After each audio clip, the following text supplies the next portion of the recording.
It's the Black Real Estate Dialogue. Tune in, tune in, tune in, tune in.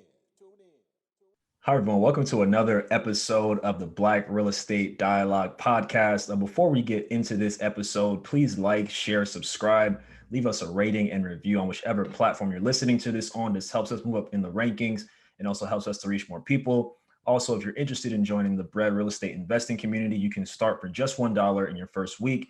Go to blackrealestatedialogue.com or click the link in the show notes. Here with me, I have Jessica Myers. Very, very excited about this episode. It's been a long time coming. Jessica, thank you so much for joining the show. And thank you so much for having me. I love what you're doing for the culture, and the exposure and the education is very powerful in helping to raise the narrative. I'm Thank you. excited to be here. Thank you so much. That means a lot. It means a lot. So Jessica, start us off and just give us a bit about who you are and what you do. So I am Jessica Myers, and I am a real estate developer and entrepreneur and investor as well. And I realize what we're able to do is that we're able to not only build cities across the country, but we're able to build people into waking up and realizing your power and who you are, and to use real estate or by any means necessary to add to your portfolio so that you can truly live the life of your dreams. Amazing, amazing.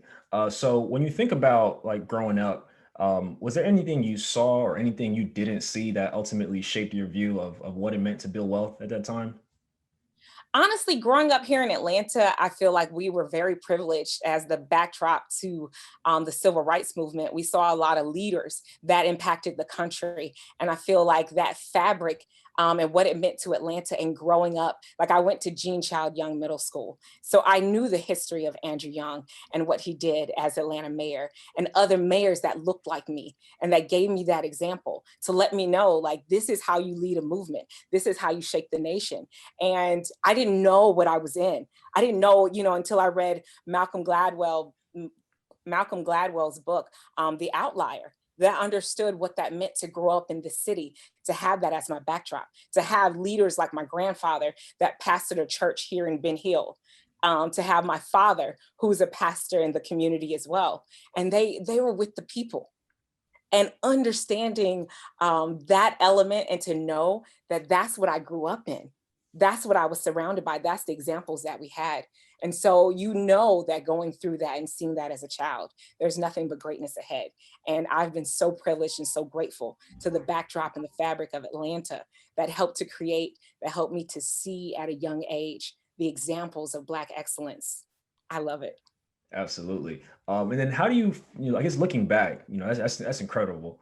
But looking back, how do you feel that's impacted you as a professional, as an investor, just coming from that kind of exposure and upbringing as a kid? I mean, it definitely taught me not only to connect with people, to connect with the community, but that's why I'm so passionate about revitalizing our community. Because growing up in the Ben Hill area, while there were a lot of precious memories, there were a lot of undeveloped homes or homes that were dilapidated, homes that weren't taken care of.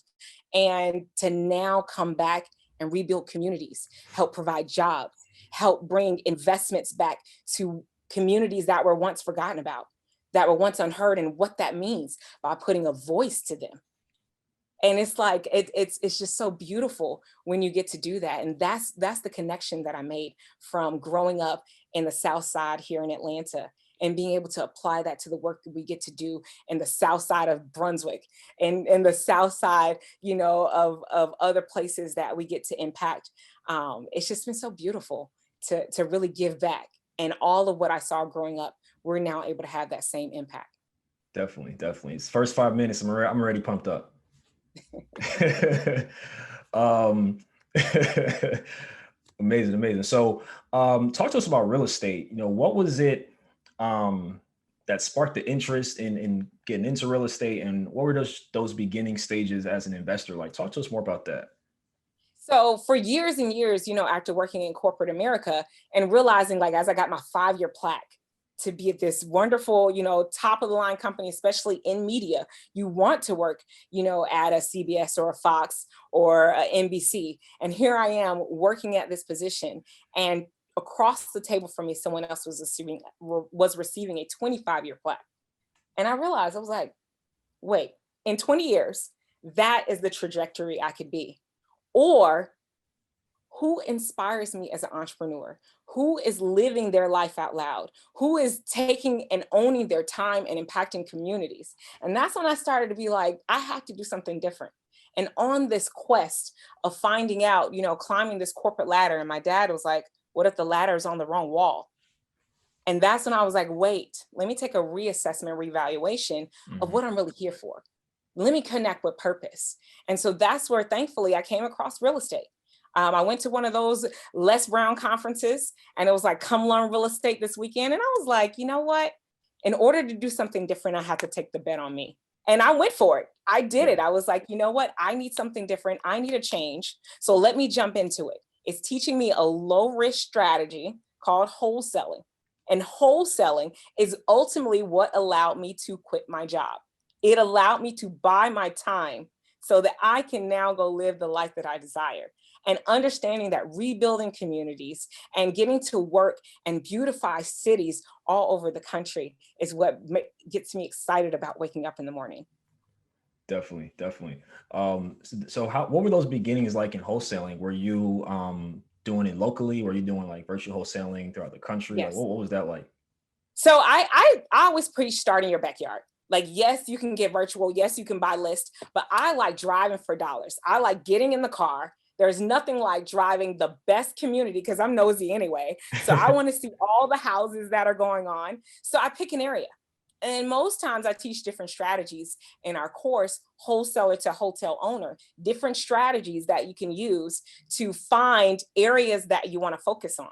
So once you get into an area that, your buyer will ultimately tell you about, and because they're going to be the ones putting up the money, right? They're just essentially paying you to go fetch them a deal. They're paying you to go look through the numbers and do all the hard work that I don't have the time to do. Like I'm busy running hotels. I don't have time to call, right? So I will pay someone, a wholesaler, who can come and bring me a property that I can generate income from, and I'll pay you between $5,000 or $10,000, depending upon how good the deal is. And some people charge a little bit more than that, depending upon the deal. But it's all about understanding how to analyze the numbers. That's how I got into the game. I was able to learn the game from buyers, from professional investors that they took all the risk, but I was able to find the deals. And that is what I keep doing, finding good deals. And that's where I connect and I show and teach other people how to find and identify good deals in their community, how to identify the eyesore, and you be the one to make the change. That's what we teach. I love it. I love it. We'll definitely have the link to the course and all those things in the show notes. So talk to us about what was the journey like to get to that first deal, and how did it feel to finally close that first deal as a wholesaler when you started out? Well, I always talk to people, you want to understand your risk tolerance. Yeah. Because I was I paid $20,000 for the education to get into real estate investing. And I feel like I was pumped. I was ready to go. And I was like, well, what do I do next? And I knew nothing about what it's like. They get you to a certain point when you pay a lot of money for these courses, and it doesn't necessarily take you all the way. But thankfully, I was driven. Because I was like, wait, I'm a newlywed and I just spent way too much money on a course. I have to use it.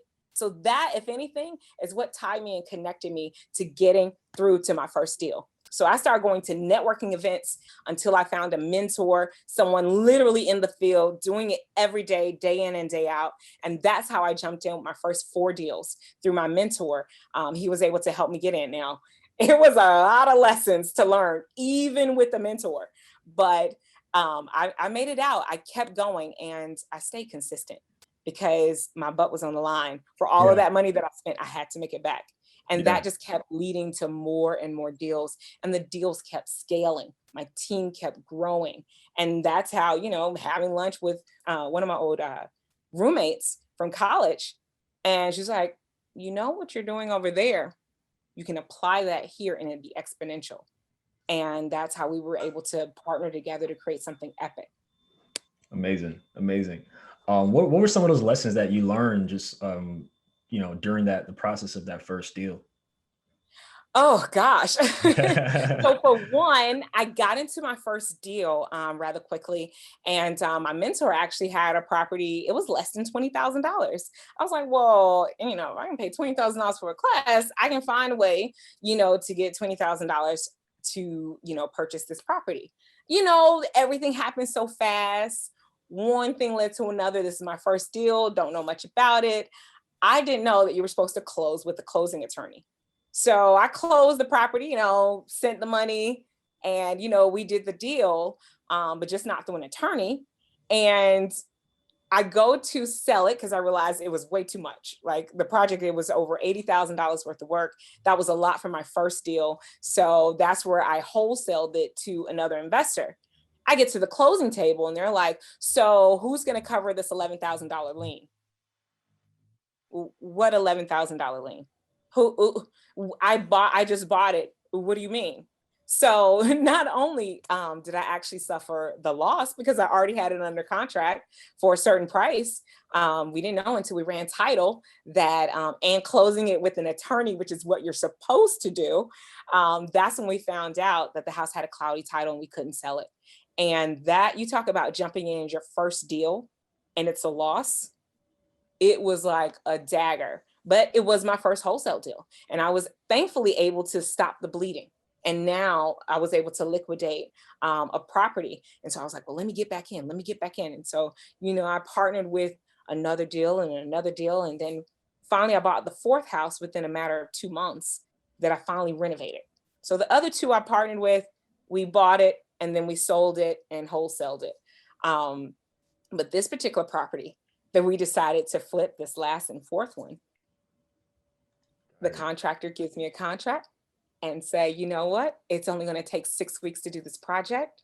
It's $30,000 worth of work. So I give him $30,000. And how many, just like you guessed, I did not see him for a whole 2 months. Do you know how scared out my mind I was that I just gave this contractor $30,000 and I can't reach him? A 6-week project. I did not know that you don't pay all of the money at once. I didn't understand the contracts that you should have in place. So this is me breaking into the industry. This is me starting out that even with the mentor, there were still elements that I had to learn. So those are key elements that we focus on in our masterclass. I go through a lot of the things that I did wrong when I first started real estate and teach from you building a path of how to do it right. Because even within your failures, you have to take an audit of what you did right, what you did wrong, and then what you can do differently to move forward. And that's how I continue to scale. Absolutely. So started wholesaling. How did investing evolve from that point for you? So it allowed me to build up my nest egg to ultimately buy my time or quit my job. And that was the main goal, was to buy my time. Mm-hmm. I love playing Rich Dad, Poor Dad's game of cash flow, where the way out of the rat race is to allow your passive income to exceed your total expenses. So I was like, let me beat my expenses down so that it's easier for my passive income to exceed it. And that is how I was able to build wealth to ultimately quit my job. And once I was able to buy my time and free my time, I can now reinvest it to understand how to generate more. And that's where you're able to, cool, I got these projects. I started getting cash flow projects with Airbnb. And that helped to pay, some of my bills as well as wholesaling. So now I'm focused on building and developing. Now I'm focused on deals that ultimately, how can I scale wholesaling? How can I scale? Because ultimately wholesaling is about finding an undervalued asset and offloading it for its true value, or closer to its true value, or more than what you got. They do the same thing with jewelry. They do the same thing with everything. This shirt, wherever I got it from, they got it from somewhere else, wholesale, that allowed them to sell it at a higher price. You're doing the same thing with houses. And so it teaches you the basics of how the numbers work. And that's what I'm able to apply. Like, if I'm able to put this community together through collaborative economics to accomplish this deal, what will happen if I bring more powerful players to the table to collaborate? And that's the ethos that we've been able to create. That's how we've been able to attack and change and build communities. Absolutely. Absolutely. So you mentioned Airbnb. What was that like for you starting out in the Airbnb space? Oh, it was actually very well. It Yeah. was about 2017, 2018 that we started that. It worked out very well because that was at its height.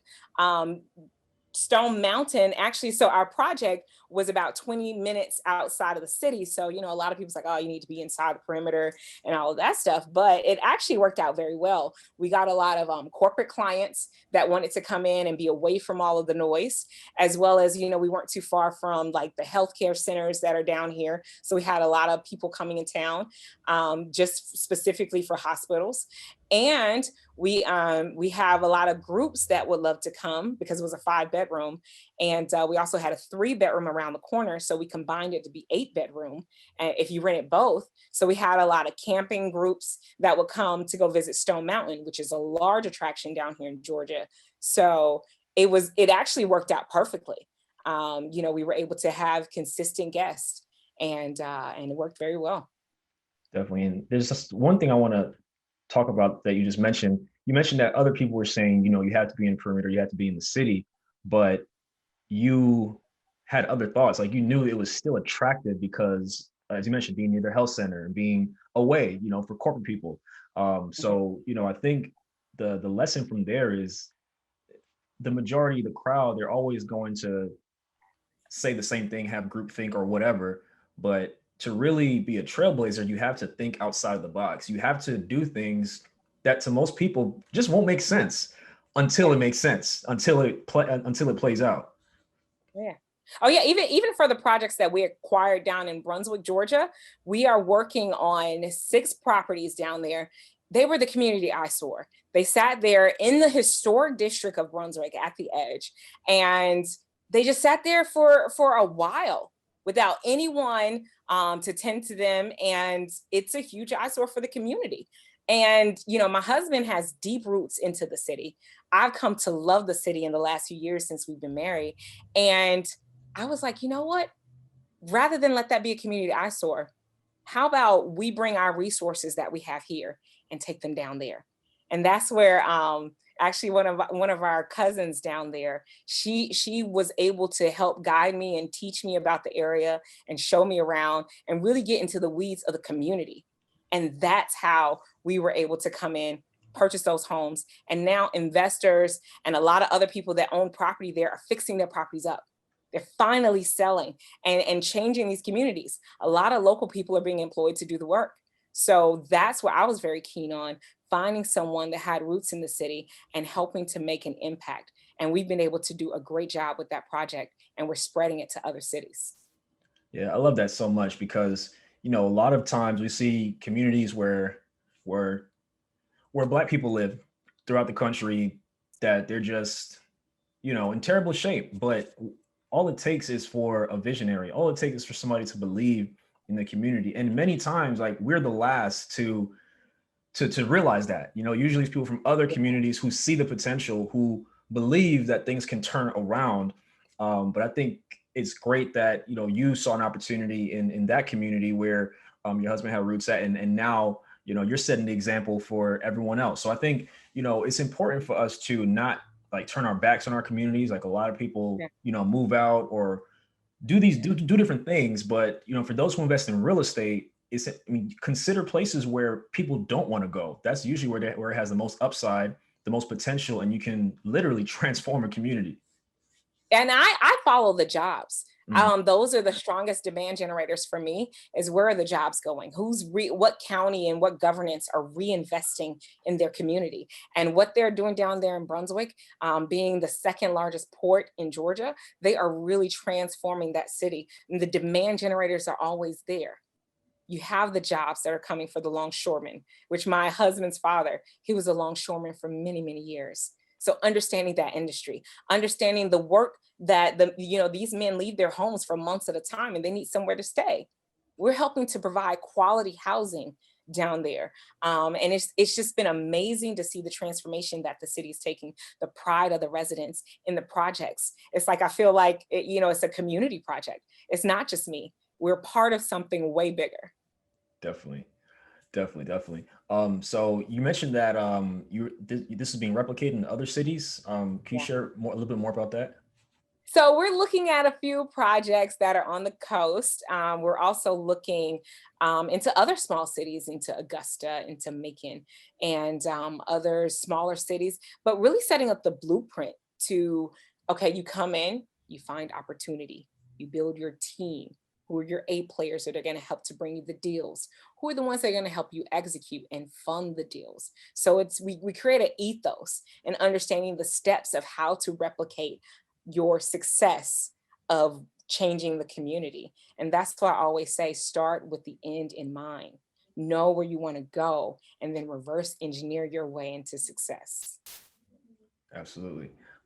So earlier this year, you went viral um, due to the $8.3 million hotel deal with is it Dina or Deanna? How do you say it? Devon, Devon, Devon. excuse me, Devon. I'm way off. Devon Reeves.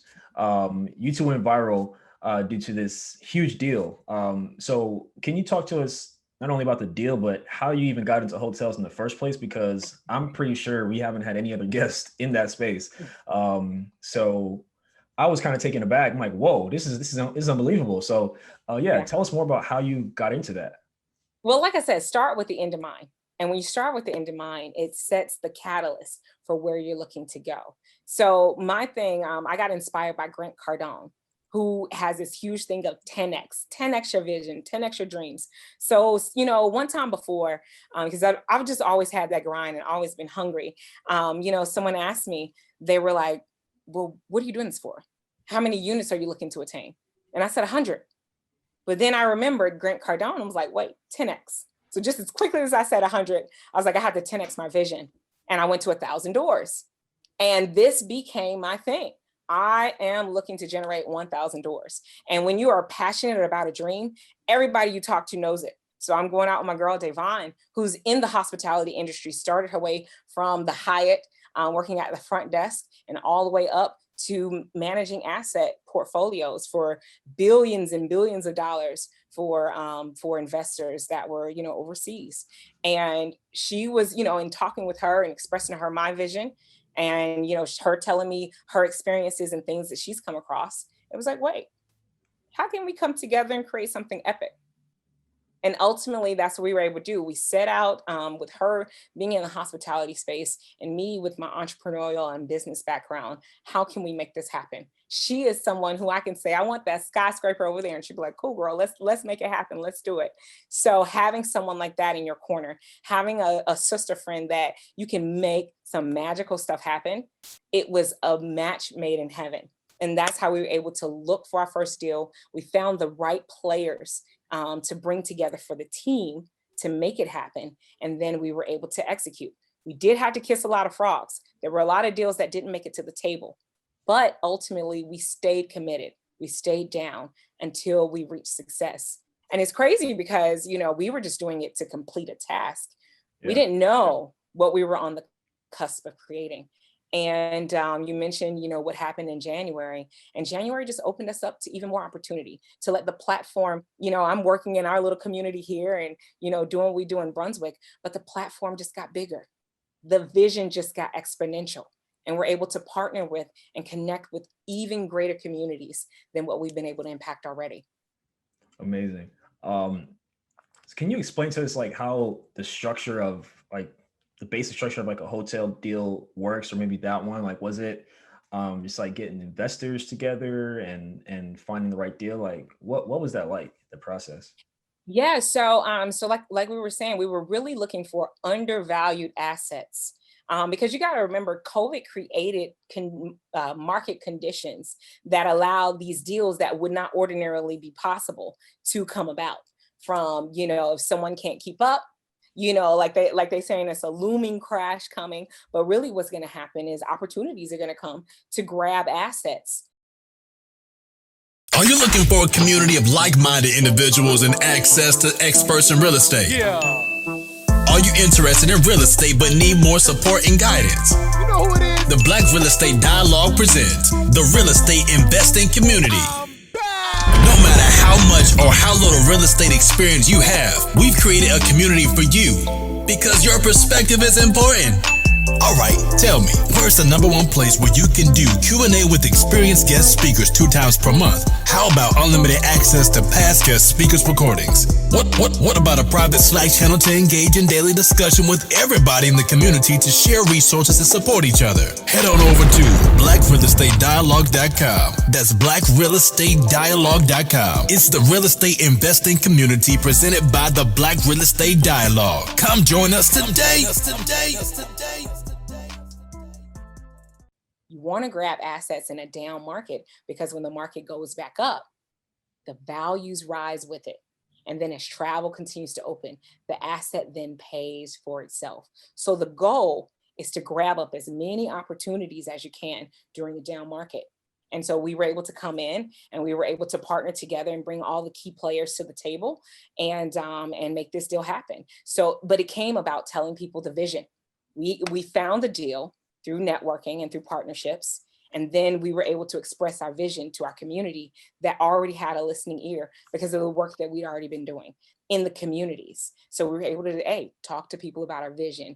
And, one thing led to another, and we were able to make it happen. We were able to bring the capital partners to the table. We had the deal, and we were able to make the magic go.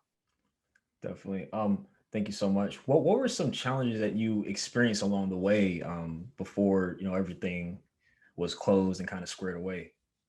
Well, I will say, like I said, it was a down market. Mm-hmm. So talking about investing during a very turbulent time, even there was a period, my entire family, they work in a family business and they all caught COVID.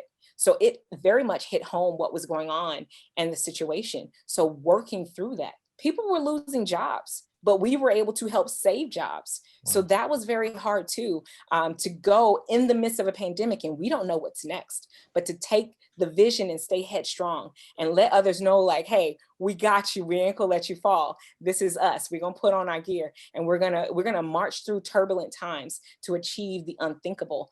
That was a very hard thing to be headstrong for a community. And saving jobs, saving the deal, and really making it pop in a time where a lot of people were losing their shirt.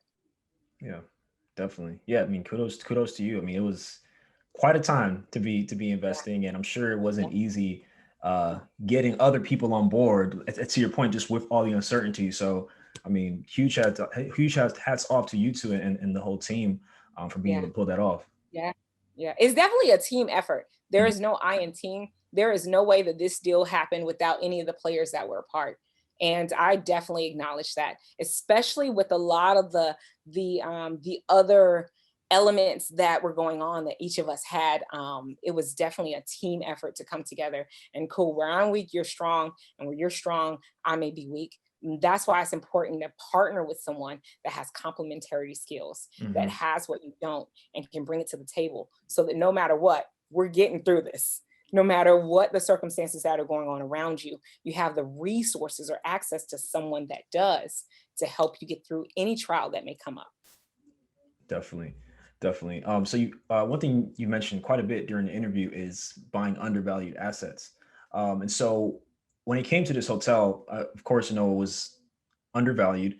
Is there anything else with this particular one that you were like, all right, I think this is the one. I think this is the one that we can, successfully take down? Well, like you said, just the undervalued asset. Like normally on retail, it may have gone for 11 to 14 million, but now we're able to acquire it for less than that.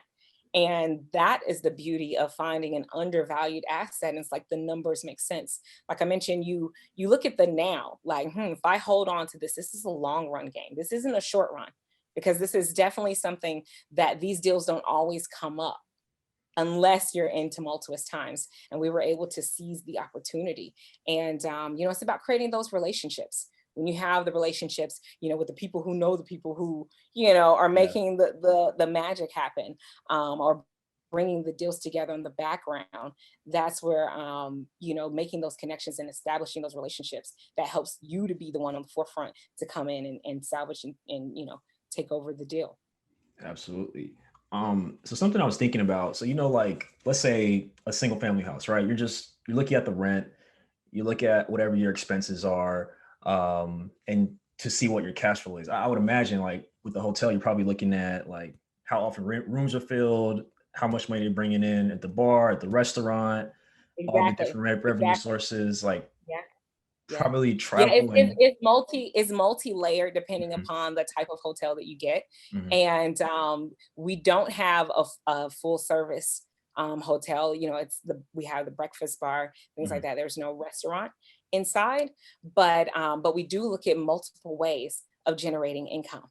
And Got it's it. not just like you said through the room rents. So that's where you get creative. That's where you bring in, an operator that helps to, hey, this is how it happens. This is how we stabilize these type of projects all across the country. And this is what we're going to do here. And that's what you have to do. You have to understand how to stabilize the asset so it Mhm, cuts the bleeding and now turn it around. And that's the point of finding an undervalued asset that you can mhm. put capital into, you can put investment into. And the same room that was renting for $60 a night is now renting for $75 a night, is now renting $100 a night as you gradually make improvements. Got it. Got it. So it seems like it's similar to property in that as the rooms are upgraded or the hotel is upgraded, you can then accordingly adjust the room rates as well. Yes. Got it. Yes. Got it. Got Yes. it. Yes. That's and it's just like just like you would a renovation, Mhm. just like you would a single family home, except the same amount of work you're able to put in a commercial project and you have exponential results. And that's what she was able to help me to understand, like, what you're doing over here, you can multiply it in the commercial space. And that's what we were able to do So where is the hotel located? in Reno, Oklahoma. Got it. Got it. Can you tell us Yeah. more about the town or the city? It's my first time hearing of it. So actually, it's a small city just outside of Oklahoma City. Oh, And cool. more importantly, it's 2 hours away from Tulsa, Oklahoma. Mm, When I tell you to understand, I didn't look for it on the map, the deal presented itself, but to know that we own in a place that our ancestors couldn't even walk through the front door, that meant more to me than anything, is to understand the impact we're able to have in ownership in that community not far from Black Wall Street. definitely. That's powerful. That's powerful. So what's it been like since then?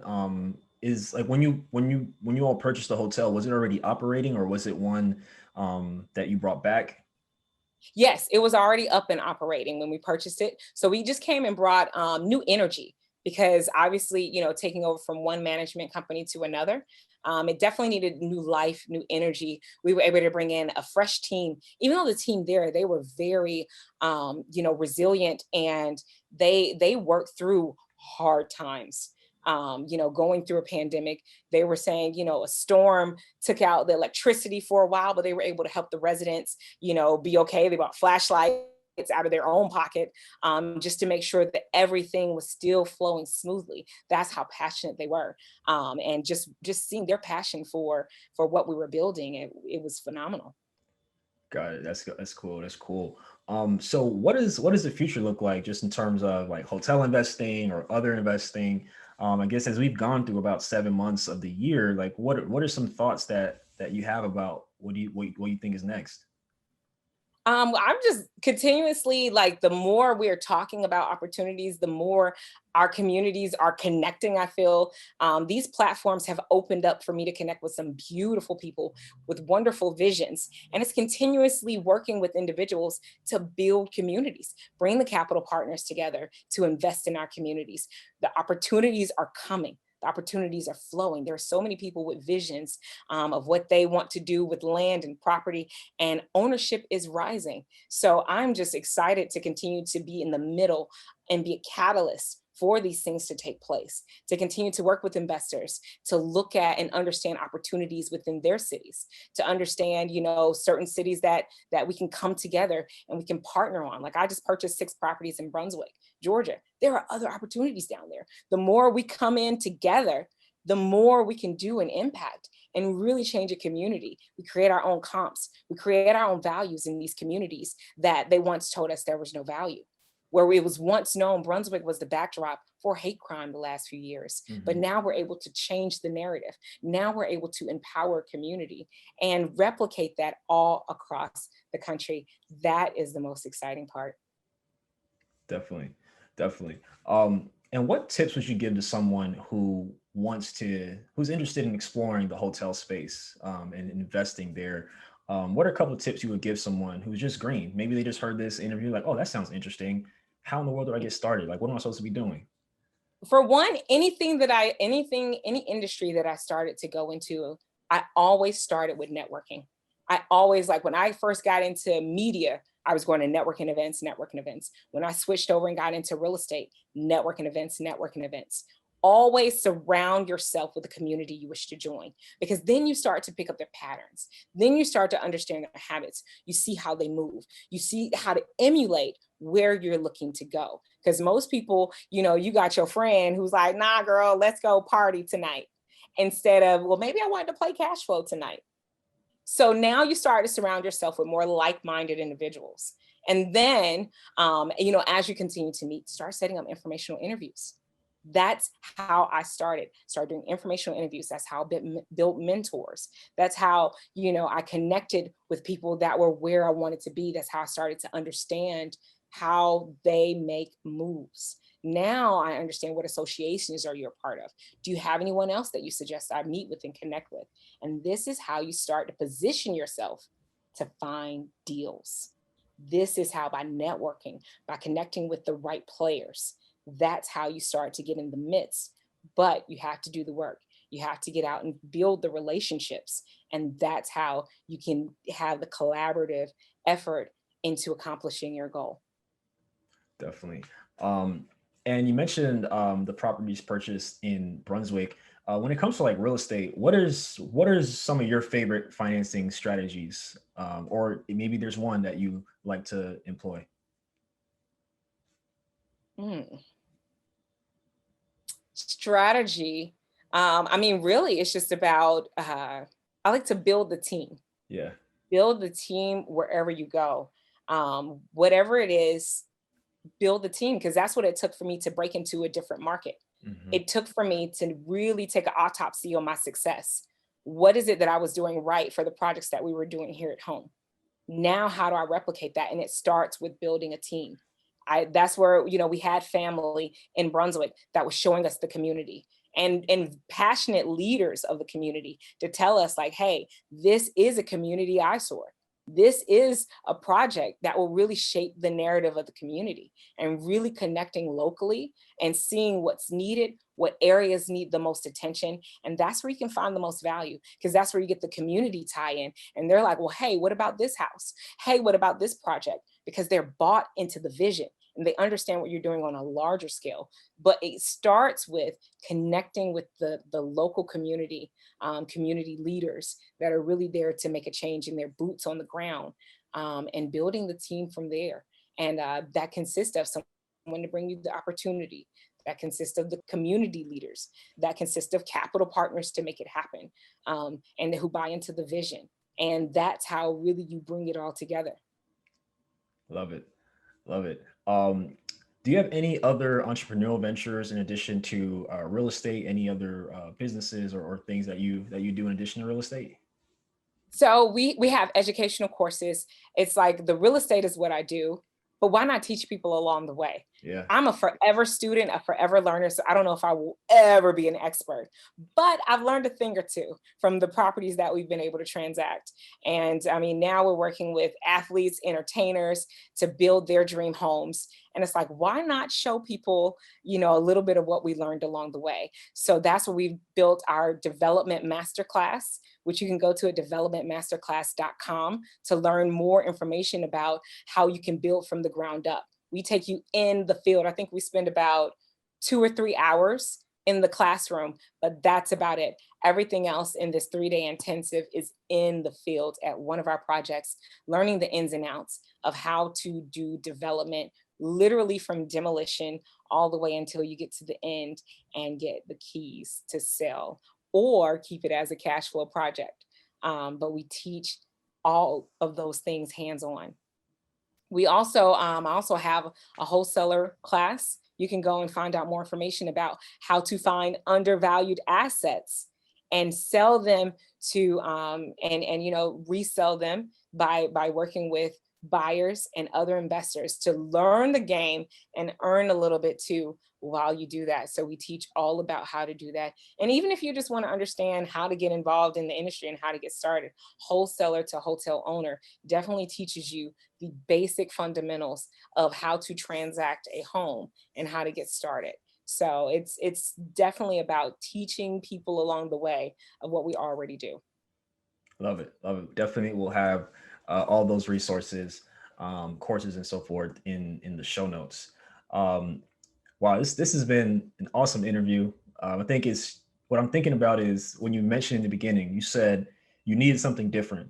You saw someone get their 5-year plaque, and you saw a 25-year plaque, and it seemed like that was the turning point for you.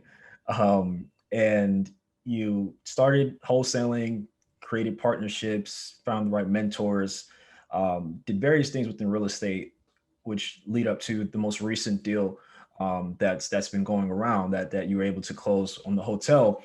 I think it's just a testament to just sticking with it.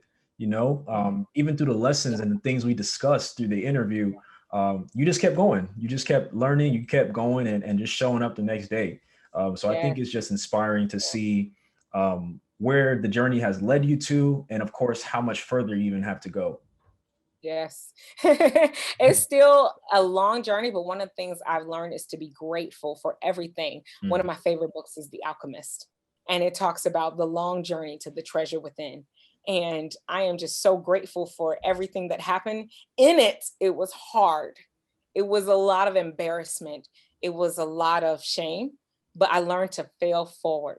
I learned that, you know what? I paid a lot of money to get into this, and that is holding me down for completion. I have to get to results because I have to prove that it was worth investing in me. And that fervor to keep working, to keep building, and now understanding the impact we're having. I mean, I just got back from Africa. The impact that we had over there, I'm like, it's global. We're building and inspiring entrepreneurs and leaders to help improve and turn around their communities. That is beautiful to me. That is something that the little girl who saw my dad and my granddad as pillars in the community, I know that now we can take that impact and grow on even greater platforms. That's what it's about. Living out loud, owning your time, and really understanding that the power is what you get to create. absolutely. What part of Africa were you in? We were in Kenya and Zanzibar. It Oh, was an that's amazing. amazing experience. Yeah. Wow. Yeah, and Yeah. we really got to connect with several villages there. It's like going home. It's like Yeah, connecting with your brother and sister. It's amazing. definitely. How long were you out there? We were out there for 2 weeks. Wow, that's Two awesome. Was it weeks. just like Yeah. a leisure trip, just like vacation? Yeah, yeah, Good, actually, good, actually good. it was. It was a leisure trip, Yeah, but we were on the go. I yeah, don't know how much rest we got. We were, thankfully the ladies that I went with, they planned out an amazing itinerary and we were yeah, able to experience so much. I know 2 weeks sounds like a lot, but it was a great odyssey of an adventure. definitely. Yeah, Africa's on my bucket list. Got to get out there. Glad you were able to have that experience. I'm sure you came back refreshed and Oh yeah. re-energized. Oh yeah. Oh yeah. It's been amazing. Awesome, awesome. Is there anything, any last words you'd like to leave with the people? And also, please let everyone know where they can reach you, your social media handles, and all those things. And of course, we'll have those in the show notes as well. So you guys can find me at It's Jessica Myers on Instagram. It's Jessica Myers on LinkedIn, Pinterest, Facebook, wherever you can find me. It's going to be It's Jessica Myers. And you got it. Let's get it. Let's go. Amazing. Awesome. Awesome. Well, Jessica, thank you so much for coming on the show. I really do appreciate you joining the show tonight. Looking forward to putting this episode out and inspiring the people and sharing a lot of valuable information. So really, really appreciate you coming on again. Yes, thank you. And thank you so much to everyone for listening to another episode of the Black Real Estate Dialogue podcast. Again, if you have not already, please like, share, subscribe, leave us a rating and review on whichever platform you're listening to this on. Also, if you want to join the Bread Real Estate Investing community, you can go to blackrealestatedialogue.com or click the link in the show notes and you can get started for just $1. Thank you all so much. I look forward to hearing from you all soon. Hi everyone, Sam here from the Black Real Estate Dialogue. Make sure to hit that notification bell and that subscribe button and to visit us at blackrealestatedialogue.com.